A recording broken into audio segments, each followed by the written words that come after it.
Next question from the gent side in the rear. This is Zakir here. I'm so grateful to the IRF that we get this opportunity to ask you some questions. And for the first time, I've seen you, and I'm glad that I can ask you a simple question. I am a businessman, and one of my only hobby is studying religions. So one of them, obviously, being the Quran. So my question is fairly simple. I really liked what you spoke about Aisha. That was a very wonderful thing that you said. So my question is fairly simple. I'll make it very small. But I really hope that I have the opportunity to cross-question you after you answer me on your answer. Thank you. So we see in Muslim, book number 4, number 2127, wherein it says, a part of it that is, he struck me, Aisha, on the chest, which caused me pain. Further down, if you look at Mishkat al-Masabi, volume 2, page number 690, repeated again in Muslim, book number 9, number 3506, a part of it, I'll just get to the point, wherein Umar is trying to say to the Prophet, or rather trying to make him laugh. He says, Messenger of God, I wish you had seen the daughter of Khadija, where she asked me for extra money, and I got up and slapped her on the neck. God's messenger laughed and said, they are around me, as you see, asking for extra money. Abu Bakr then got up, went to Aisha and slapped her on the neck, and Umar did the same to Hafsa. Now we see something of a pattern coming in. Then if we just jump to Quran chapter 4, verse 34, and those wives you fear may be rebellious, admonish, banish them to their couches and beat them.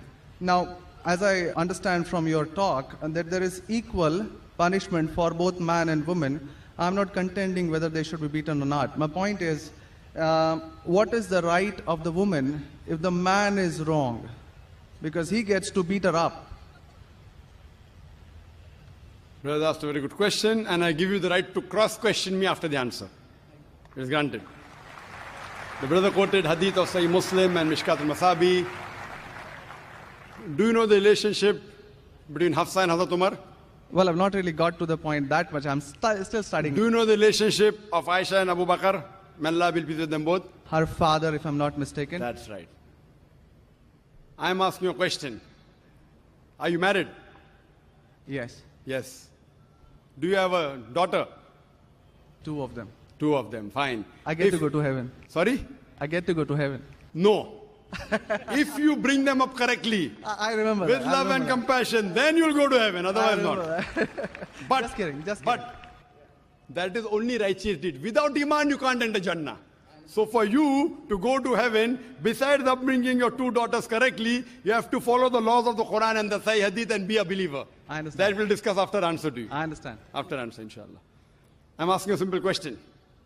Suppose a daughter, if she wants to jump from a 10-story building, what will you do? I'll stop her. Is she adamant? What will you do? Point, yeah. You get the point, very good. If she wants to jump, no, I want to go. I want to fly like Superman. Dad, you are preventing me from being a Superman. What will you do?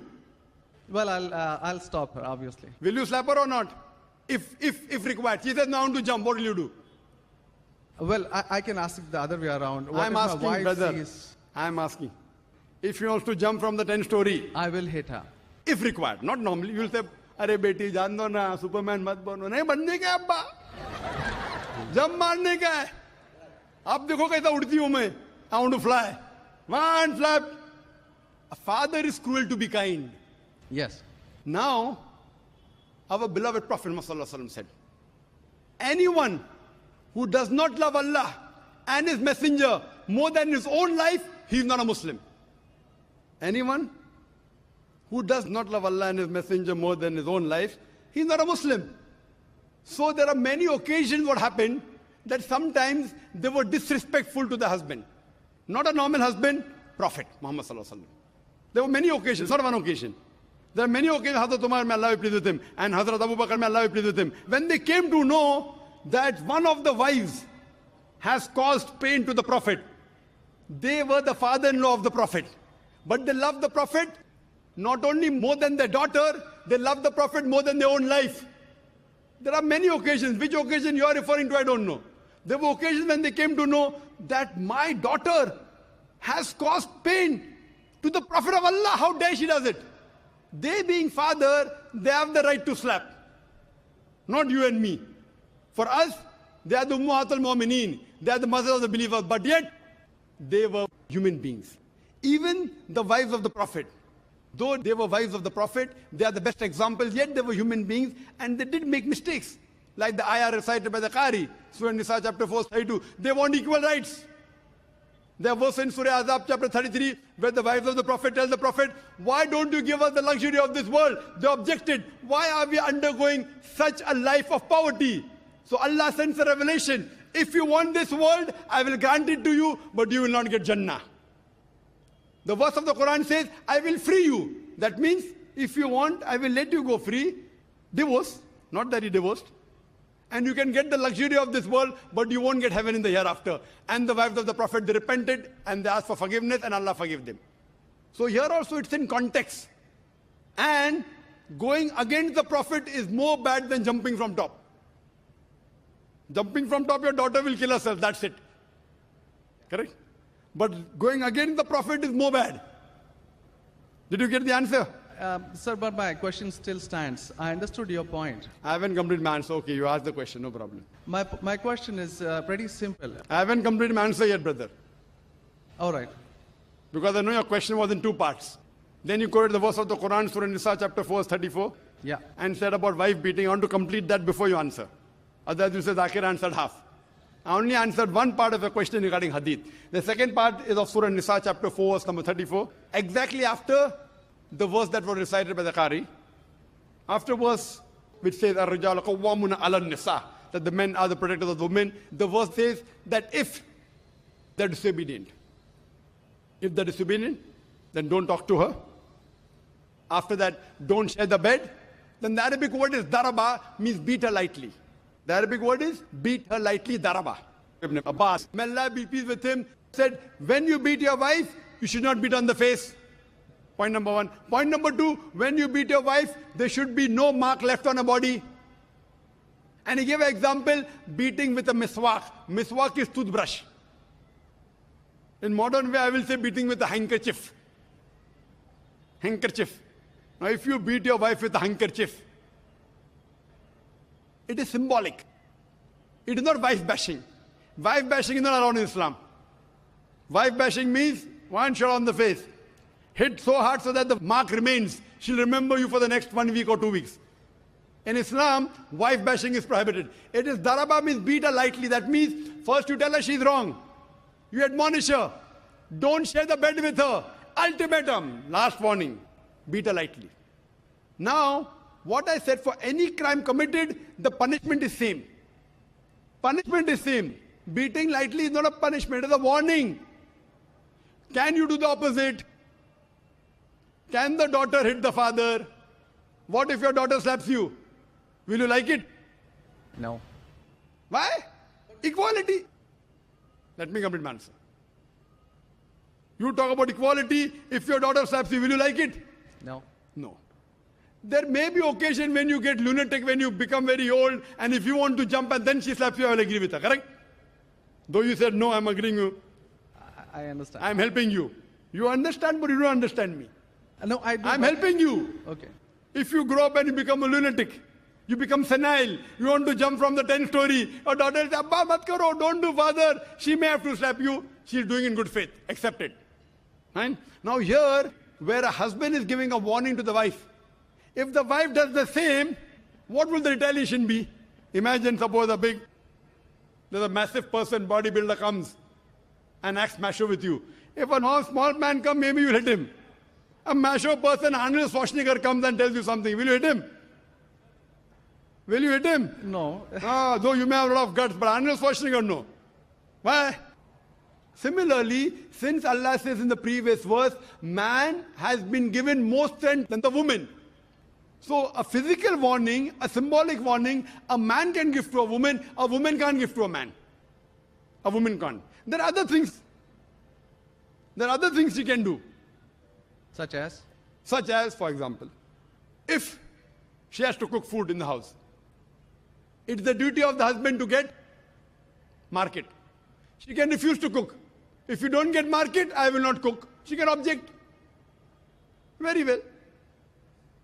She can object saying, I will not cook. It's an objection on her part. If, for example, he's not offering salah is important, she can object nicely, with love and affection. My dear husband, please offer salah. Then she may get a little bit angry also, no problem. Getting angry with husband is not allowed, unless it's for the sake of Allah and His Rasul. But not physical. She can't get physical. If she gets physical, there will be retaliation. It will never work.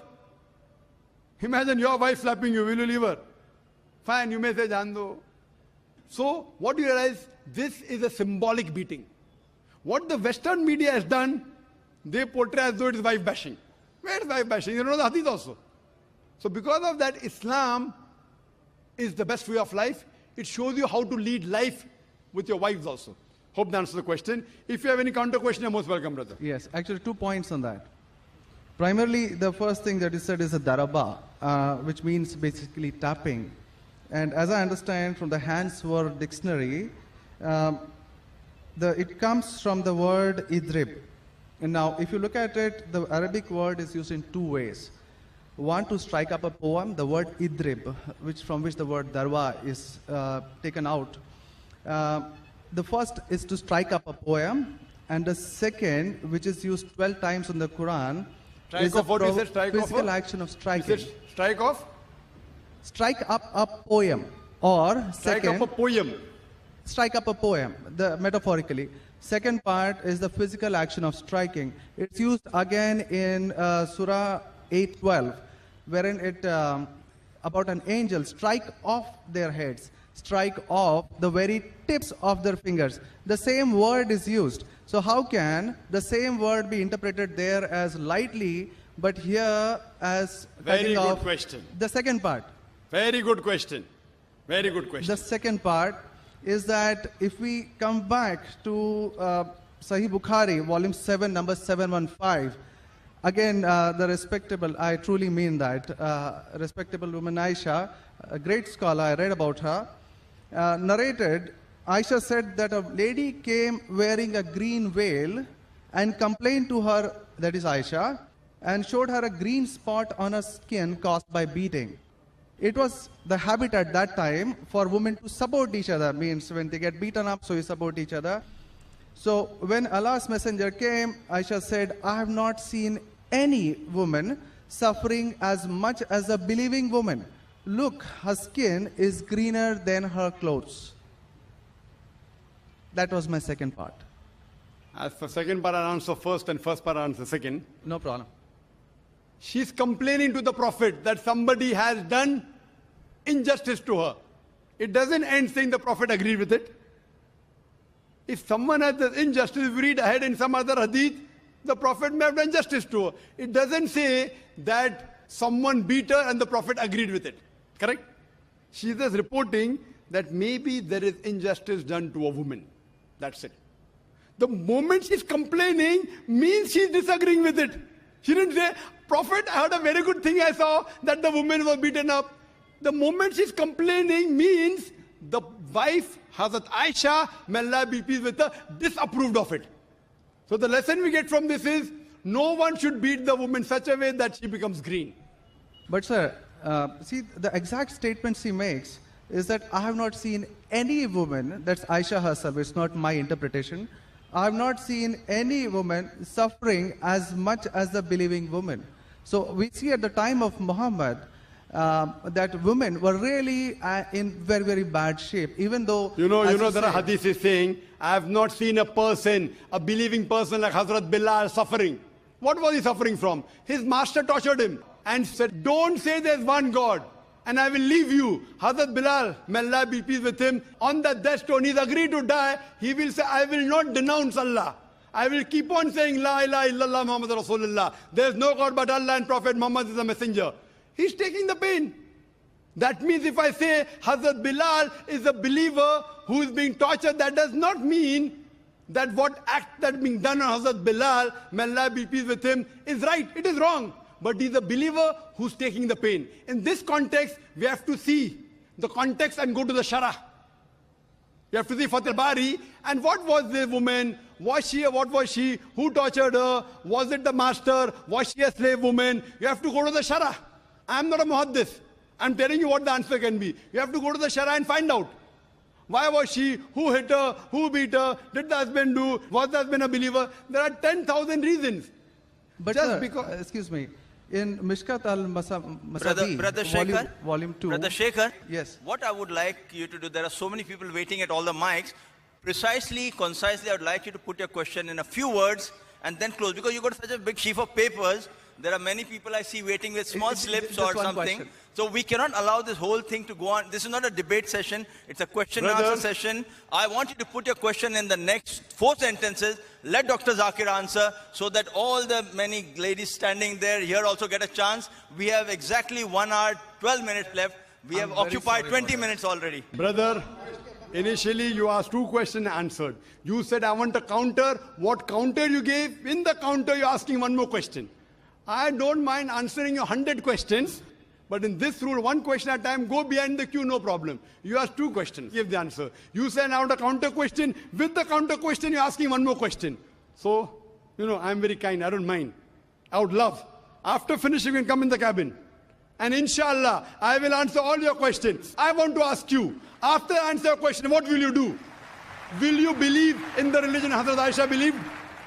Yes or no? I yet have to answer your counter question. Well, it's not just this 1 point. There are many, many more. I'll answer inshallah all. How many are there? 10, 20, 50, 100? How many? Well, we can sit on that. How many approximately? Well, there are many more. I have not How really many? counted 10, 20, 100, 1,000, 10,000? How many do you have now in your mind? Well, I do have. How many? 10, 20, 30? How many? Yeah, probably quite a few. Maybe, Quite a few is how much? 5 or 10? Approximately. I don't know, maybe 100 questions. 100 questions you have? Brother, after this session is over, we sit together. Okay? Write down all the 100 questions. Inshallah. Inshallah. I will try and answer everyone. Okay? I request you, we'll spend the full night together. I don't mind, because you're a seeker of truth. And I'm also a seeker of truth, and my job is to try and clarify the truth. Not that I'm a scholar. I will try and answer all the 100 questions. But I doubt whether you'll be able to write 100 questions. I doubt. Coming to your main counter question, brother. That will be basically counter question. Counter question of yours is that daraba has got 2 meanings. One is strike off the head. You ask me then, how do you come to know which is correct? Correct? Exactly. In the counter question, don't ask 1 more question. That means you're breaking the rule. Sir, I'm just refuting what you said. Not refuting. See, you asked a counter question. Counter question was of daraba has got meaning of striking. That is the counter question. In that counter question, you asked 1 more question. You can't ask 1 more question in a counter question. You can ask 1 counter question, but that was a fresh question that you asked. Now coming to your question of daraba. You said striking, I agree with you. How do you come to know 1 time it is lightly beating, 1 time it is striking of the head? The verse in the Quran is there, in Surah Maryam, chapter 19, verse number 47. Mary, may Allah be pleased with her, she says, when Archangel Gabriel says that you shall have a son. So she says, how shall I have a son when no man has touched me? How shall I have a son when no man has touched me? Now if you go to the Lugha, your hands wear dictionary, all lanes, I believe you read many dictionaries, all this thing on internet. It's not difficult. You go on the internet and type, you'll get 100 questions against Islam. Not 100, you get 1,000. Very easy. Not that a person has done research. If you had done research, you'd have come to know who was whose father and who was whose husband and mother, everything. But you go on the internet, you get this very easy. Now, the Arabic word masa has got 2 meanings. Physical touch, it means sexual touch. So when Mary, may Allah be pleased with her, she says, how shall I have a son when no man has touched me? It is understood. It is not physical touch, it is sexual touch. Correct? Yes. Similarly, there are several verses in the Quran. Now, when there are 2, 3 meanings, even both can be correct or 1 can be correct. To have more details, you go to the hadith. Hadith is the commentary of the verse of the Quran. Correct? Maybe the same word has got two meanings. In that verse, it means meaning number one. In the second verse, it meaning number two. Hadith is a commentary. So when we go to the hadith of this Surah Nisa, chapter 4, verse 34, talking about daraba, there the Prophet said, do not beat on the face. Do not leave a mark. Beat like a toothbrush. I gave the answer, but you were so much concentrating on the notes you have that you forgot my answer. If you have heard my answer, that if there are 2-3 meanings, all meanings may not be right. Maybe one is right, maybe two are right, maybe all three are right. Therefore, you have to go back to the Prophet. The Quran says, Atiullah, Atiur Rasul. Obey Allah and obey the Messenger. So when there are 2-3 meanings, you have to go to the hadith and find out what did the Prophet mean by that word. So there when it says strikes off the head, it means strikes off. Here it means strike lightly. So therefore, if you know the supplement is the commentary of the Quran, it's the hadith. Without the authentic hadith, you cannot understand Islam. So a prophet said, it means beat lightly, like beating with a toothbrush, don't beat on the face, don't leave a mark on the body. So these are the guidance given by Rasul. Therefore, it is obligatory that besides the Quran, you have to follow the authentic hadith. Hope that answers the question, and inshallah, I'll wait for you after 10 o'clock in the speaker's lounge, inshallah. Yes, Brother Shekhar? Thank you. And since you have 2 daughters, you said you have 2 daughters and you want, sorry? And one son. The son, there's no hadith saying the son will take you to Jannah here. Yeah. If he becomes the pious son, and if he prays for you, inshallah, even he will be a path to Jannah. What I want to see to it that besides good deeds, you even have faith. Faith is one of the important criteria to go to Jannah. And since you have an urge to go to Jannah, to paradise, inshallah, I pray to Allah subhanahu wa ta'ala, may He make me the zarya, the pathway to take you to Jannah, inshallah. Yes, sister.